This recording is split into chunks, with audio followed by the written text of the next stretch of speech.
Fala, pessoal, boa noite, bom dia ou boa tarde para quem estiver nos assistindo no horário que melhor convém. Bom, a gente está iniciando, o IBEF está iniciando aí o seu primeiro podcast, o IBEFcast, que vai ser também transmitido pelo YouTube, mas agora em formato de áudio, também estará presente aí nessa nova plataforma. Bom, o papo de hoje está tá muito bacana. Eu sou o Thiago Lar, editor, né, do portal de notícias de educação financeira vainvestir.com.br. Estou junto do meu amigo aqui, Douglas Iniero, especialista em investimentos, da Valor Investimentos. E nós temos um convidado de honra aqui para abrir esse podcast aqui, estando também junto no YouTube, o William Castro Alves, estrategista-chefe da Avenue Securities, vai trazer para a gente uma série de visões do mercado americano, que tem ficado cada vez mais sui generis, cada vez mais acessível para os brasileiros. Então, é uma opção cada vez mais interessante. Hashtag Go Global, né? E aí a gente vai tocar um pouquinho dessa nossa conversa com vocês. Mas antes eu queria fazer um pouco do institucional aqui do IBEF, né? A gente também faz parte, eu e o Douglas, fazemos parte do Comitê Qualificado de Conteúdo em Investimentos do IBEF, né? Os nossos associados já sabem, mas para quem está nos conhecendo agora, é importante destacar que o IBEF, né, o Instituto Brasileiro de Executivos de Finanças do Espírito Santo, é uma instituição sem fins lucrativos que reúne os principais empresários e executivos de finanças do país, e tem como missão promover justamente o debate que a gente vai fazer aqui, um deles, né? O debate para o desenvolvimento econômico e social, gerando conteúdo relevante e relacionamento qualificado para o ecossistema, né, da economia e finanças capixaba. Apesar da gente estar com uma pontinha no pé agora, conversando nesse início de conversa aqui com o William, nos Estados Unidos também. Então, eu gostaria de agradecer primeiramente a presença do William Castro Alves, também do Douglas.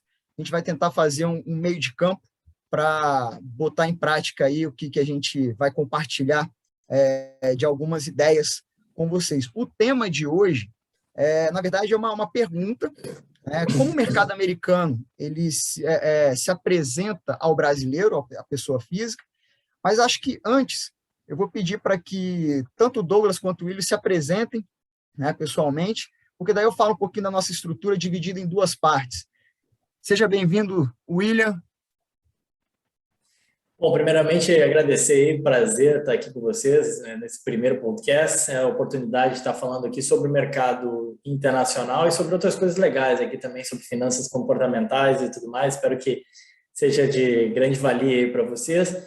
Bom, cara, eu sempre falo, sou gaúcho, gremista, mas estou aqui em Miami. Me formei na Federal do Rio Grande do Sul em Economia, tive uma passagem pelo Banco Alfa, pelo Colliver, que é uma empresa de M&A, Sólidos Corretora, e aí em 2008 parei na XP. Foram 6 anos de XP, ajudei a construir o braço de análise lá, fui analista de investimento, sócio, porta-voz da empresa.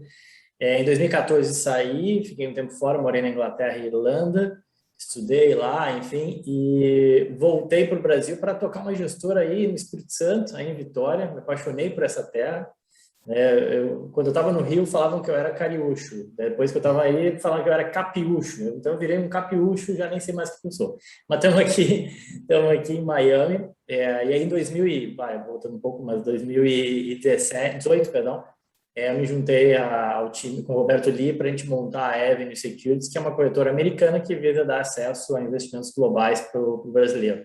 E é isso que a gente vai falar um pouco mais hoje. Obrigado, William. Douglas. Boa noite, Thiago. Boa noite, ouvintes. Obrigado pela oportunidade. Eu sou graduado em Engenharia Elétrica aqui pela UFS, né? Sempre estive aqui em Vitória. Hoje eu atuo profissionalmente na Valor Investimentos, que é um escritório credenciado à XP, e atuo também na parte de geração de conteúdo do CQC de Investimentos do IBEF. Antes, pessoal, sejam bem-vindos, então. A gente vai fazer um bate-papo aqui dividido em duas partes, tá? A primeira parte, ela vai ficar um pouquinho voltada para... Antes da gente entrar com um pouco da técnica para falar das empresas americanas, que são sempre brilha os olhos quando a gente fala de mercado americano, né? A gente fala de S&P, fala de Dow Jones, etc., Nasdaq, por exemplo. A gente vai falar numa primeira parte, um pouquinho, falar algumas pequenas teorias com bastante prática também, tá? Sobre comportamentos, vieses comportamentais na hora de tomar uma decisão, na hora de... Bom, que na verdade nos fazem humanos. Então, as teorias do comportamento, elas nos dizem muito sobre nós mesmos. Então, a gente vai falar um pouquinho, se ater um pouquinho sobre isso. O William vai explicar com algumas histórias interessantes que ele vai trazer para a gente. E também uma outra parte focada um pouquinho mais no mercado americano, e aí tirando algumas dúvidas também, trazendo algumas perguntas para o William poder esclarecer para a gente. Antes disso, eu queria agradecer aqui aos mantenedores, né, do IBEF. Vou trazer aqui na tela para vocês os mantenedores.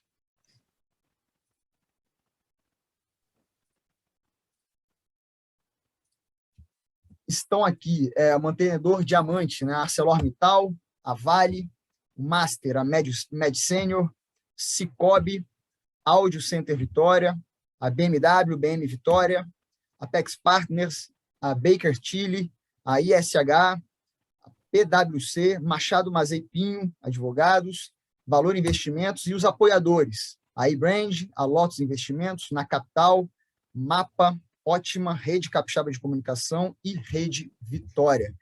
Muito obrigado aos nossos mantenedores.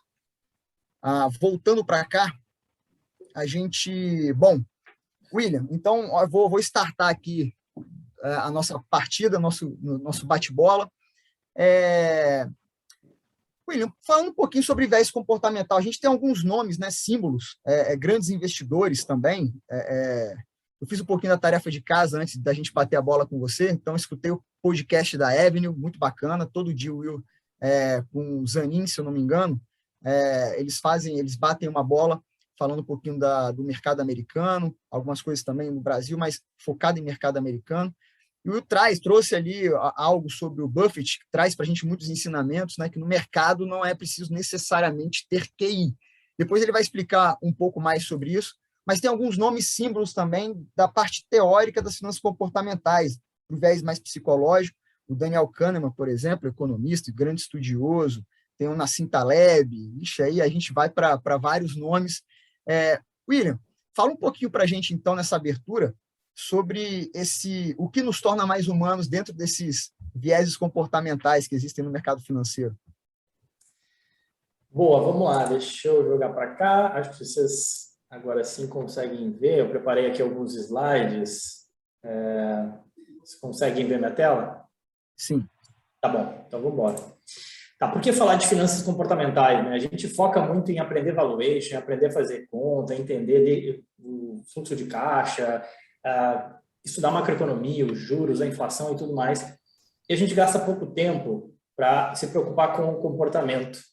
E aí o Thiago citou alguns exemplos, e tem vários exemplos que mostram como é importante no mercado de ações, talvez tão ou mais importante, a gente saber se comportar bem, se relacionar bem com o mercado. Bom, eu começo aí com duas historinhas, tá? Você tem, primeiro, a Grace, né, e essas histórias, tudo que eu vou contar aqui, de fato, é realidade, tá? Não estou inventando aqui, foram histórias verídicas que aconteceram aqui nos Estados Unidos.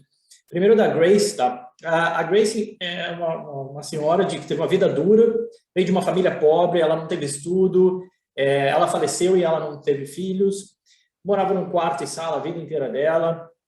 Ela faleceu em 2010, com 100 anos, tá? Depois de ter trabalhado 40 anos como secretária, tá? Em Nova York.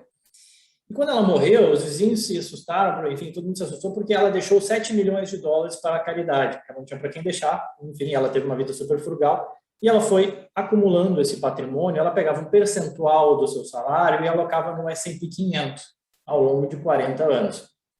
Bom, a outra história é a história do Richard, né? O Richard foi um cara super famoso de Wall Street, ele teve uma vida completamente oposta, né, da Grace. Veio de uma família rica, se formou em Harvard, fez MBA lá. Ele foi vice-chairman da Merrill Lynch e fez tanto dinheiro que nos 45 anos ele se aposentou. Tá? E aí acontece que 2 semanas depois que a Grace faleceu, o Richard ele não tinha nem dinheiro ele declarou falência e ele não tinha nem dinheiro para alimentar sua própria família. Ele tinha que vender os seus móveis para conseguir ter dinheiro, né? E aí, por que eu estou falando disso? Para mostrar que, assim, e o mercado financeiro é fascinante por causa disso, porque em nenhuma outra área, nenhuma outra ciência humana, você vai encontrar um local onde uma pessoa como a Grace, em tese com pouca qualificação, consegue ter retornos superiores a um cara que eventualmente teve toda a formação, a experiência de Merrill Lynch e por aí vai. Vocês não vão ver um açougueiro fazendo uma cirurgia melhor do que um cirurgião, né? Normalmente não seria o caso base. Mas no mercado financeiro isso pode acontecer, tá? Então, isso torna... Por isso que, assim, a performance tem muito a ver com comportamento e não só com o QI ou com a capacidade de ter o conhecimento. Teve um estudo da Vanguard que mostrou o seguinte, né? Tem uma tabela aqui que, enfim, que basicamente mostra que o benefício de você ter um financial advisor, um assessor de investimento, né? Muita gente acha que realmente as pessoas que têm um financial advisor, elas tiveram uma performance, a Vanguard mostrou isso num estudo, que elas tiveram uma performance diferenciada, tá? 3% pelo menos por ano, e aí isso num compounding faz uma diferença gigantesca ao longo de anos, tá? Mas grande parte desses 3% a mais de retorno que a pessoa que tinha assessoria financeira, ela não veio de boas dicas e de boa sugestão de investimento. Isso é parte importante, sim, mas grande parte veio exatamente do behavioral coaching, ou seja, do assessor de investimentos ajudar o cliente a controlar as suas emoções, né? Ou seja, em momentos de euforia, não andar na euforia, não ir com a manada. Também no momento de pânico, não entrar no pânico de mercado. Esse foi o principal benefício, que é exatamente a questão comportamental. E o cérebro humano, né, ele teve uma evolução que é totalmente darwinística, né? Ou seja, a gente foi evoluindo ao longo de tempo, né? O comportamento humano tem 20 mil anos, né? O cérebro humano aí, ele é como se fosse um hardware, né? A gente é um hardware com um software que teve pouca evolução. Por que eu digo isso, né? Porque foi assim que o humano ele criou uma forma de sobreviver. Então pensa o seguinte, o cara que sobreviveu não foi o cara que via lá um barulho atrás de um arbusto, né? O cara que sobreviveu não foi o cara que ficou parando, pensando, analisando, bom, pode ser o vento, pode ser uma lagartixa, pode ser uma fruta que caiu. Não, o cara que sobreviveu foi o cara que viu o barulho e saiu correndo, né? Então, a gente tem muito disso ainda dentro do nosso chip, digamos assim, né? Essa questão instintiva, tá? E aí, o órgão mais sensível do corpo humano acaba sendo o bolso, né? Então, quando a gente vê a tela vermelha ali, a gente quer parar aquilo ali, a gente quer estancar, a gente quer sair correndo daquilo ali. Então, tem muito a ver exatamente com o nosso instinto, tá? E aí, o Daniel Kahneman, né, que o Thiago já exatamente já citou, ele fala que a gente tem 2 sistemas, né, que atuam no nosso cérebro. Um sistema muito rápido e intuitivo, que se eu perguntar para vocês quanto é que é 1 mais 1, não tem que ficar pensando, conjecturando, é 2, ponto. E tem um outro sistema que é o sistema 2, né, que ele é mais probabilístico, analítico, né, você precisa parar para pensar. Quanto é que é 13 vezes 18? Putz, tem que parar para pensar, alguns vão ter que pegar a calculadora, não vai conseguir, né, mas enfim. Então, assim, quando a gente se sente em perigo, o sistema 1, ele entra e todo o resto desliga. A gente para de agir de forma racional. A gente simplesmente age de uma forma instintiva de sobrevivência. E tem muito isso no mercado, né? E no mercado financeiro é exatamente isso, né? Quando a gente tem crise, né, nos leva a série de comportamentos talvez irracionais. Poxa, o cara vendeu aquela ação 40% de desconto, de queda, no auge da pandemia. Como assim, cara? Por que você fez isso? A expost fica sempre mais fácil, mas naquele momento é o sistema instintivo, né, falando mais alto. E aí tem assim, e aí dá para ver, assim, tem um estudo super legal do Robert Shiller, né, um cara super famoso. Ele fala que o preço da ação ele é até 14 vezes mais volátil, ele oscila mais do que o valor intrínseco da companhia. Se você calcular o fluxo de dividendos que ela paga, o fluxo de caixa, você vai ver que o preço da ação ele é 14 vezes mais volátil.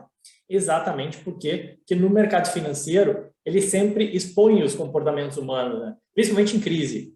E isso, obviamente, que esse teu comportamento, o cara que é mais ansioso, o cara que não consegue controlar as emoções, isso acaba ficando muito evidente no mercado.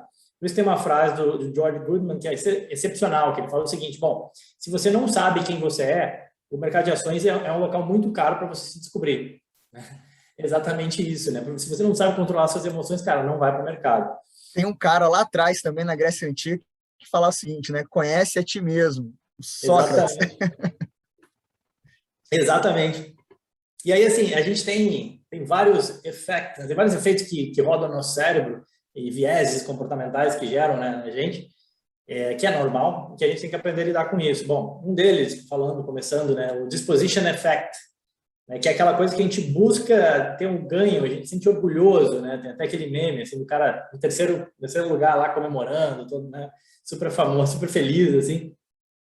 Esse é um dos mais documentados efeitos que a gente tem no Behavioral Finance, né? As pessoas buscam algo que dê orgulho para elas, né? Elas evitam uma perda para evitar aquele risco de arrependimento. E aí, então, assim, como é que isso se reflete na prática? O cara compra a ação subiu 20% nos 3 primeiros dias, o cara vende logo, né? Normal. E aí, se ela cai 20% nos 3 primeiros dias, o cara não vende, muito pelo contrário, né? Ele fica carregando aquilo ali.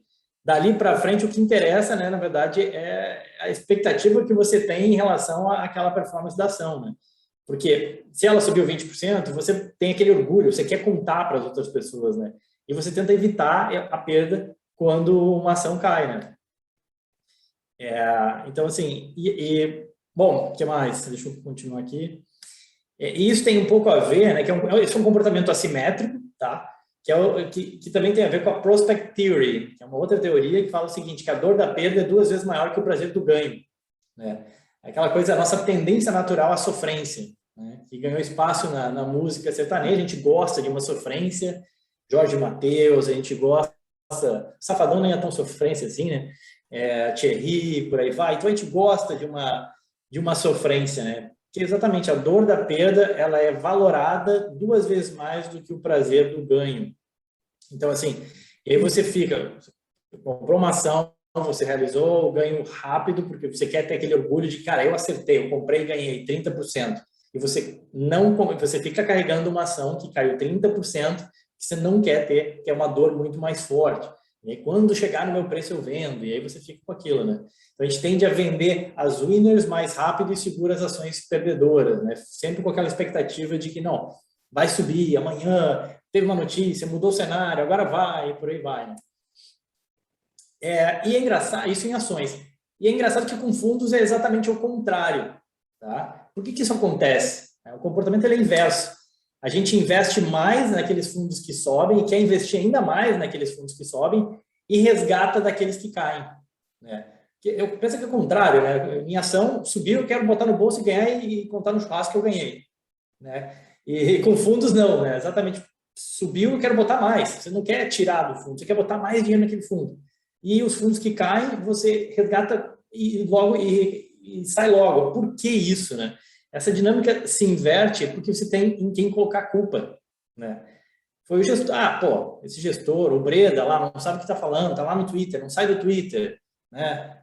Imbecil, sabia que não devia ter posto. Então você tem que culpar. Não, foi o Douglas que me indicou esse fundo horroroso aí que não rende, né? Então você tem alguém com quem culpar, a culpa não é sua, você realiza logo essa perda, né? É totalmente oposto, né? É um pouco daquilo que as meninas cantavam, né? O de cima sobe e o de baixo desce, né? A gente gosta de investir naqueles que mais sobem e tira aqueles que mais caem. E aí o interessante é que assim, teve um estudo da Morningstar que pegou o melhor fundo da Morningstar lá de 2000 a 2010, ou seja, 10 anos.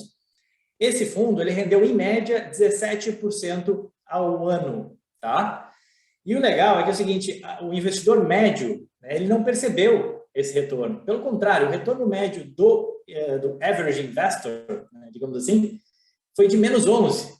Pô, mas como assim? O cara conseguiu perder dinheiro num fundo que foi super bem em 10 anos, que rendia 17% ao ano? Sim, exatamente isso, tá? Teve um outro fundo do Peter Lynch, um cara super famoso, também um dos melhores gestores da história aí da Bolsa Americana. O fundo dele entregou um retorno de 29% ao ano durante aí 13 anos, de 77 a 1990. Bateu o S&P com folga, 2 vezes o índice americano. E a média de retorno do investidor que investiu no fundo do Peter Lynch foi de 5%. Foi bem pior do que o S&P. E foi muito pior do que o fundo. E você tem também um outro estudo super curioso, né, do estudo da Fidelity, de 2013, que eles começaram a avaliar lá, poxa, tem vários investidores aqui que tiveram um retorno muito bom. Vamos investigar o que tem em comum com esses caras, né? Será que será que os caras são pilotos de avião, são frios, são calculistas, né? Qual que é o perfil desses caras? E se analisou que tinham 2 perfis muito parecidos, né? Um é do cara que esqueceu a senha da conta, ele esquecia que tinha aquela conta. Esse era um dos melhores investidores. E o segundo realmente é um cara que era muito frio, mas porque ele tinha falecido, eram os mortos. Então, os 2 melhores tipos de investidores, né? Segundo a Fidelity, foram exatamente os caras que esqueciam que tinha o dinheiro lá e os caras que tinham falecido, tá? E aí tem um gráfico que é super bacana, que o JP Morgan sempre publica e atualiza, né, que mostra diversos retornos de diversas classes de ativos. Então, você tem fundos imobiliários aqui nos Estados Unidos, ações de empresas de mercados emergentes, small caps e por aí vai. E é muito doido você ver que o investidor médio, ele tem um retorno médio menor do que a maioria de todas as outras classes de ativos. Se o cara tivesse ficado só em bonds, ele teria ganho mais. Se ele tivesse ficado só em S&P, teria ganho mais. Se tivesse investido só em casa, teria ganho mais. Mas a média do investidor, ela é menor do que a média de todos os outros ativos. É como se o cara... E não é porque ele monta uma carteira ruim, é porque ele se comporta errado. Esse é o ponto. Will, e você tocou um ponto curioso em relação a fundos. Você olhar para trás, né, nos últimos 12 meses, avaliar um fundo, você pode tirar conclusões muito erradas, né? Se você pegar na própria plataforma de fundos brasileira, você vai ver que os principais fundos que subiram são fundos que têm alguma alocação em dólar, alguma coisa desse tipo, porque o dólar de fato subiu ali de R$4 para quase R$6. Agora, não quer dizer necessariamente que isso vai repetir adiante, né? E algumas pessoas acabam tomando decisões equivocadas só olhando para os resultados dos últimos 12 meses, né? É o famoso olhar pelo retrovisor, né? Toma cuidado. Exatamente. E é exatamente isso que acontecia, assim, com todas as classes de ativos. Agora o cara vai investir só em dólar, né? Então, depois que o dólar já rendeu, ele investe em dólar. E aí as ações começam a performar bem. Aí o cara vai para ações. E aí, não, é investimento imobiliário que deu. E assim fica pulando. E aí ele consegue ter um retorno médio, numa janela de 10 anos ali, pior do que todas as classes de ativos, né? E aí, dentro dessa ideia do disposition effect, né? Ou seja, você tem um negócio que todo mundo parece idiota, mesmo o cara mais provado do mundo, Warren Buffett, que tem retornos excepcionais, mesmo ele se parece idiota algumas vezes. Em que sentido? Pelo menos você vê lá Barron's, Financial Post, em vários lugares, né? Em diferentes datas, né? O que aconteceu com Warren Buffett? Porque nem sempre, todo ano ele bate o S&P 500, né? Poxa, o Buffett perdeu o touch dele, né? Ele não está mais up to date, ele não sabe o que está acontecendo com tecnologia. Então, assim, o mercado testa muito as nossas convicções e nos faz parecer idiota. E aí, se você se sente idiota, bem-vindo, somos todos, né? Todos nos sentimos idiotas muitas vezes no mercado. E o próprio Warren Buffett é taxado por alguns de idiota em alguns momentos do mercado, exatamente porque o retorno dele fica a desejar, né? Deixa eu pular esse slide, depois eu vou falar mais dele.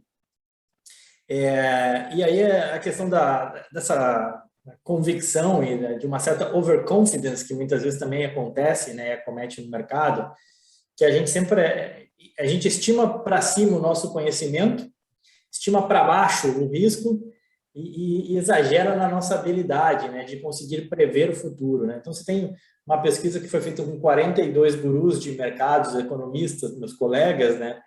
E aí, que traqueou ali, pegou, né, fez um track de 6.582 predições de mercado entre 1998 a 2012, de 68 gurus de investimento, e desses 68, 42 acertaram menos de 50%. E o acerto médio desse grupo de gurus, digamos assim, né, de economia, foi de 47%. Quer dizer o seguinte, se eu tocar uma moeda, eu acerto mais do que esse grupo de 68 gurus. Eu tenho 50% de chance de estar certo contra 47%. Tá? Por isso até que tem, não sei quantos vocês conhecem, mas o perfil do Marcelo, meu amigo, Monkey Stock, né, que é super famoso, enfim, que ele... Basicamente, ele seleciona ações fazendo uma loteria toda semana e aí o portfólio dele estava indo super bem, assim, batendo bastante gente, né? Que é um pouco disso, né? Assim, a gente 33%, né? Os três macaquinhos, a experiência. Exato, e que nos mostra exatamente isso, assim, né? Tipo, cara, a gente eventualmente vai acertar, e aí vai lembrar que até o relógio estragado ele acerta 2 vezes por dia, né? Pelo menos. E é um pouco isso, né? Tem um perfil aqui do Harry Dent, que foi um cara, um desses gurus, enfim, que vende muito livro, e o cara, desde 2000, ele vem falando que vai ter uma bolha, né? Então, em algum momento vai ter uma bolha e o cara vai parecer um gênio, né? Enfim, todo ano o cara ficava ali dizendo que vai ter uma grande bolha, um grande crash e tudo mais, né? Mas a gente acaba dando muito valor para isso, né? Acreditando nessa nossa overconfidence, nessa capacidade de estimar para cima conhecimento, habilidade e estimar para baixo o risco, né?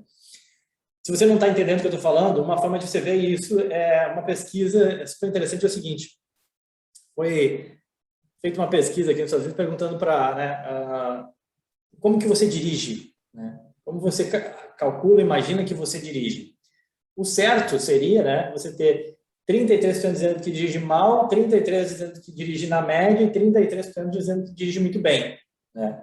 Mas não foi exatamente isso que aconteceu. 82% disse que dirigia acima da média, né? Que é um pouco dessa nossa overconfidence, né? A gente acha que a gente sabe mais do que realmente a gente sabe e a gente subestima o risco, né? E isso a gente traz, de novo, eu falei aqui de direção, né? Mas isso a gente traz também para o mercado financeiro. A gente não, será que a gente consegue necessariamente avaliar a qualidade da nossa decisão, né? Simplesmente só pelo resultado também que a gente teve? Isso é muito comum, né? Aquela ideia de gênios, né? O cara sente um gênio, né? Quando acerta no mercado financeiro, acerta 2, 3, o cara virou um gênio, né? Virou um guru financeiro. E às vezes, muitas vezes a gente não consegue nem averiguar o quanto de fato essa nossa decisão ela foi acertada ou não. E aí tem um exemplo, né, que o Daniel Haddad, que foi o cara que montou essa apresentação junto comigo, ele sempre cita do exemplo do tio dele, né, que ligou para ele: pô, eu vendi meu apartamento, é 90% do meu capital e eu quero alocar, investir financeiramente, você me ajuda? Ah, ajudo. Então, o meu vizinho falou que Bitcoin vai subir 30% semana que vem, eu queria alocar todo o meu capital nele. Aí o Haddad falou: pô, você tá maluco, você é um imbecil, você não faz isso, pelo amor de Deus, né, cara? Vai investir todo o teu capital do apartamento no Bitcoin, que é um negócio não faz sentido. Ah, tá, legal, obrigado. Passou uma semana, o Bitcoin subiu 30%, ele fez, o Bitcoin subiu 30%, ele ligou pro Haddad lá: Haddad, você é um idiota, cara, melhor você sair do mercado financeiro, você não sabe porra nenhuma disso que você está fazendo aí. Eu investi e ganhei 30%, ou 30% mais rico. Então, assim, o tio do Haddad não tem nem ideia do risco que ele estava correndo. E ele tomou uma decisão que ele acha que ele julga, né, que ele estava certo na decisão dele, quando na verdade não, ele não conseguiu calcular nenhuma ideia do risco que ele correu, né? Mas o fato dele ter ganho dinheiro faz com que ele pense que ele estava acertado. Bom, tem mais coisa para falar. Uma delas é também, assim, em relação a como a gente lida com o nosso dinheiro, o mental accounting, né? A gente trata o dinheiro de forma diferente, a gente rotula o dinheiro de diferentes características, né? Então, é aquela ideia de, tipo, eu sempre brinco, né? O dinheiro de bônus, o dinheiro de pinga, né? O dinheiro recebido no aniversário, ou um tax refund, né? Você recebeu restituição do imposto de renda. Então, você acaba sendo mais extravagante com esse dinheiro. Então, é o exemplo do cassino. O cara vai lá com $100 no cassino, foi lá, apostou, daqui a pouco está com $10 mil. Ao invés de ele ir para casa, voltar e ganhar e ficar satisfeito, ele, pô, $10 mil, esse dinheiro do game mesmo, ele vai lá, coloca e perde todos esses 10 mil. E ele chega para a esposa e a esposa pergunta: ei, amor, como é que foi lá no cassino? Ah, pois perdi $100. Não, na verdade você não perdeu $100, você perdeu 10 mil, né? Mas a gente faz essa conta mentalmente de que não, esse dinheiro aqui era para perder mesmo, né? Sendo que o dinheiro ele é, na verdade, o mesmo, né? Tá? A mesma coisa aconteceu aqui nos Estados Unidos, quando você teve a pandemia, né? Muito dinheiro foi dado em termos de auxílio e você teve um aumento muito grande das contas na Coinbase, né? O cara pegava esse dinheiro que surgiu do nada, o governo me deu $1.200 e vou lá para apostar no mercado de Bitcoin.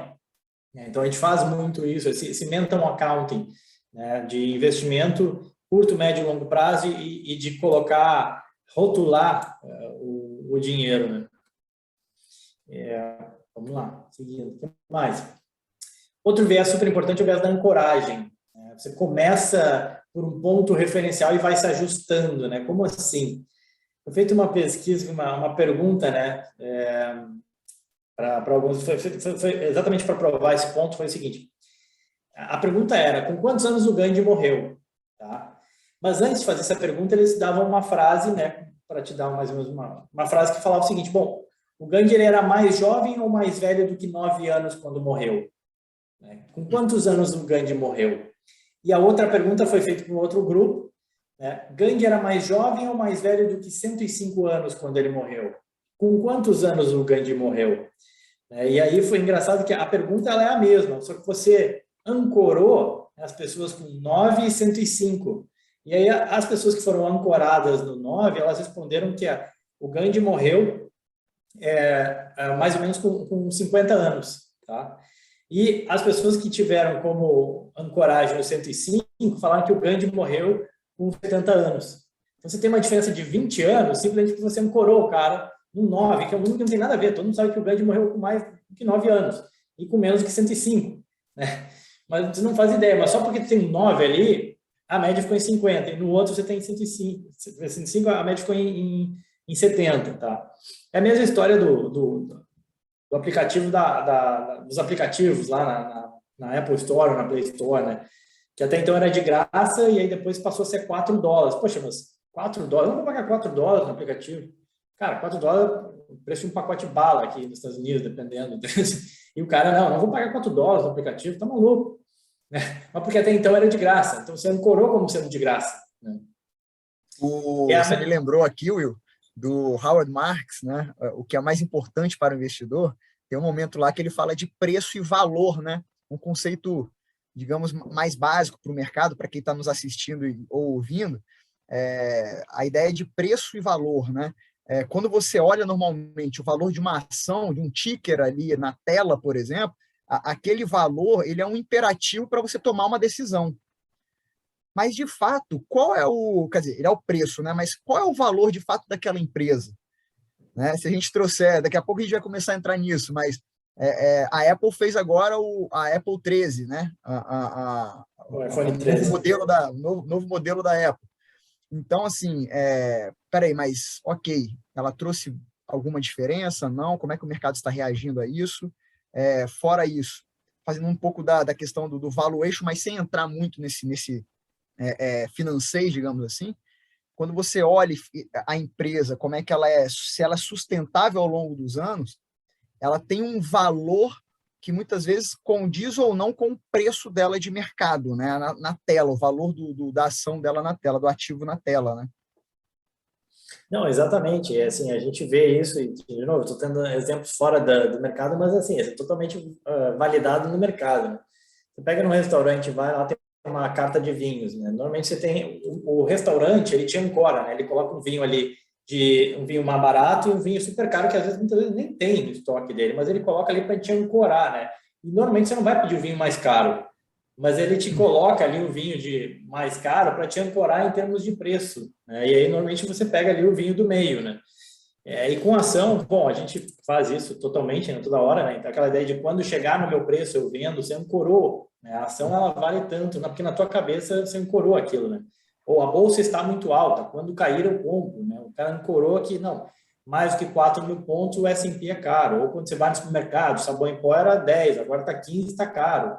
Daqui a pouco ele vai estar 15, você vai pagar 15 e você vai de um supermercado tá 20, você vai achar o 15, você vai achar o 20 caro e vai achar o 15 barato. Mas até pouco tempo atrás ele era caro, né? E por aí vai. Então assim, em ações a gente vê exatamente isso, assim, o tempo inteiro, esse viés de ancoragem.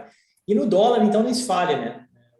O Edmar Baixa tem aquela frase dele, né, que o câmbio foi feito por Deus para humilhar os economistas, né? Mas no dólar toda hora a gente vê isso, né? Aquela ideia, bom, se voltar para 3,50 eu compro, se voltar para 4 eu compro, se voltar para 4,20 eu compro, se voltar para... Agora é 5, né? Se voltar para 5 eu compro. Então a gente vai ancorando e muitas vezes não toma essa decisão de investimento, né? Na Bolsa também acontece muito, Will, de as pessoas reservaram um recurso para fazer um aporte quando a Bolsa cair, só que aquele caixa, aquela reserva de caixa, as pessoas não percebem que aquilo tem um custo, né? Que é justamente o custo de oportunidade que você poderia estar alocado e aproveitando toda a alta da Bolsa, né? Então, assim, existem até alguns estudos que dizem que pessoas que trabalham com caixas mais reduzidos, elas costumam ter maiores retornos ao longo do tempo, né? Ou então pessoas que fazem alocações, aportes todo mês, eles conseguem ter retornos maiores também. Perfeito. Indo para outro, eu prometo que já vou acabar para a gente entrar mais, mas você tem um negócio que o ser humano ele quer essa validação social, né? Ele gosta de não só de ser aceito, mas de ser validado como, poxa, esse cara realmente sabe o que ele está fazendo ou falando, né? E a gente tem muito disso, a gente vê isso muito assim, você tem um negócio você tem uma gratificação que ela é instantânea, ou você tem uma gratificação que ela é delayed, né? Que ela é atrasada, que ela demora mais para acontecer. Todo mundo quer a gratificação instantânea, né? Aquela ideia, aquela busca, né, a busca pelo atalho, né? Uma vez o Bezos, ele jantando com o Warren Buffett, ele pergunta, né, poxa, Buffett, tipo assim, o que você faz é relativamente simples, né? Investir em boas ações, carregar durante um tempo, você não faz nenhuma pirotecnia em termos de gestão de portfólio, por que as pessoas simplesmente não te copiam, né? E a frase do Buffett foi, porque ninguém quer ficar rico de uma forma assim, mais gradativa, mais gradual, mais lenta, né? Todo mundo quer ficar rico muito rápido. E aí ele falou o seguinte, bom, não importa o quão talentoso e quanto esforçado você seja, algumas coisas elas levam tempo, cara. Simples assim, você não consegue produzir, fazer um bebê engravidando 9 mulheres ao mesmo tempo. Não, você tem que esperar, é da natureza humana, né? Parte do processo é esperar, é o tempo, é a maturação, né? Mas é engraçado que quando a gente vai lá, né, no hotel, assim, o que mais vende, né, todo mundo sabe que assim, o que precisa para emagrecer? Cara, comer de uma forma regrada, frutas, verduras, não comer açúcar e tudo mais, fazer atividade física e tudo mais. Mas qual que é o livro que vende, né? Como emagrecer rápido?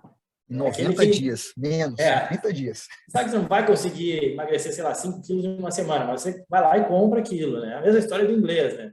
Sabe que vai vender, se botar, aprenda inglês em 5 anos, não vai vender. Agora, se botar aprenda inglês em um mês, você sabe que não vai aprender inglês em um mês.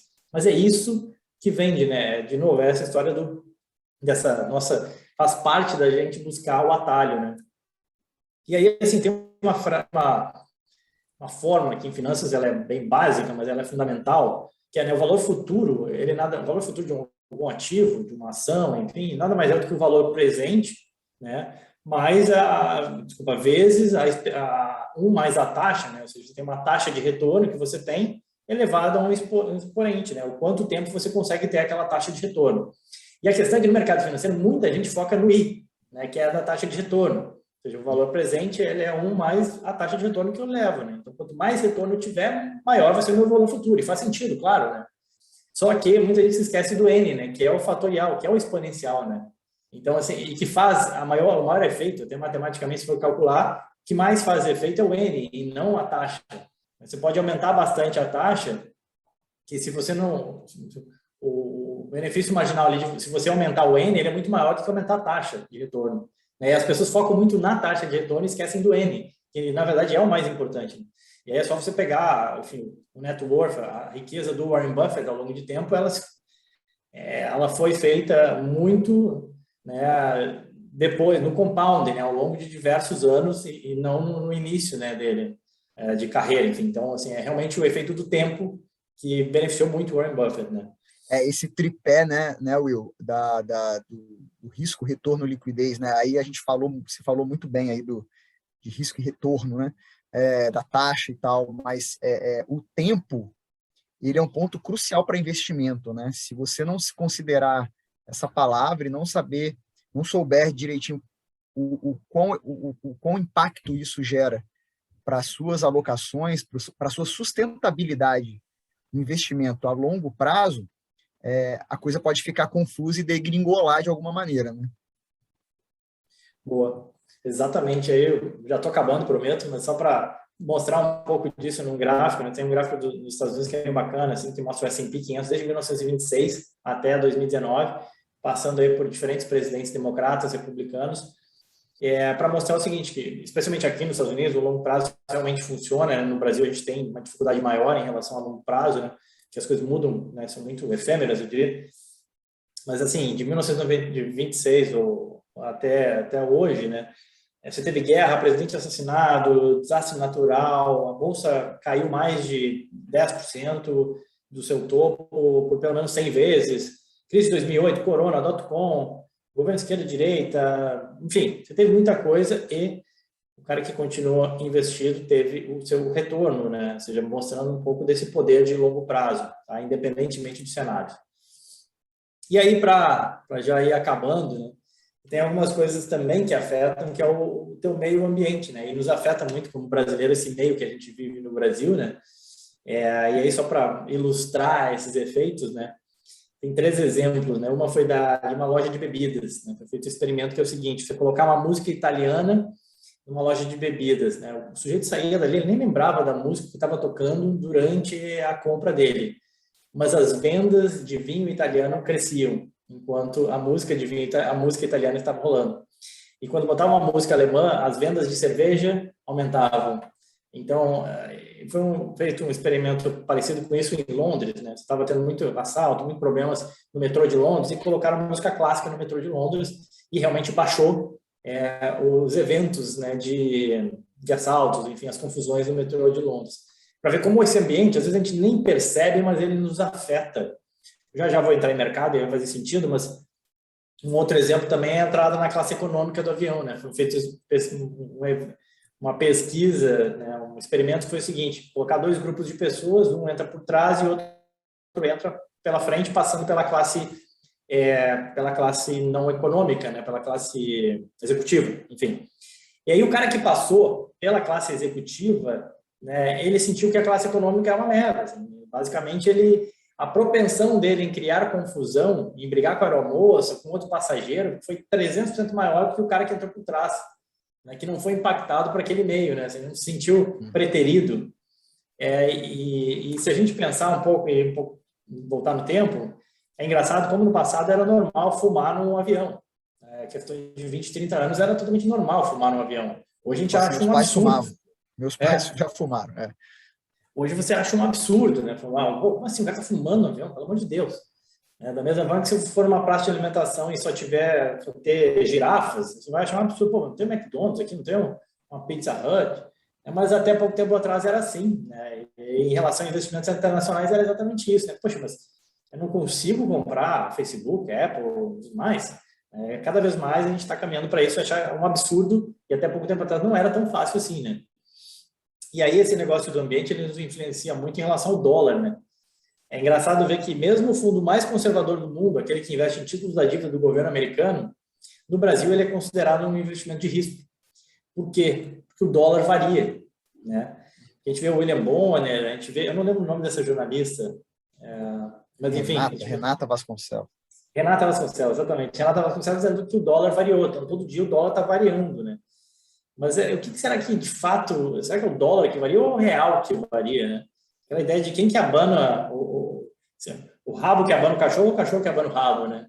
E aí, se a gente parar para pensar, né, os países, eles se protegem, eles têm as suas reservas, 60% dos países têm reserva em dólar.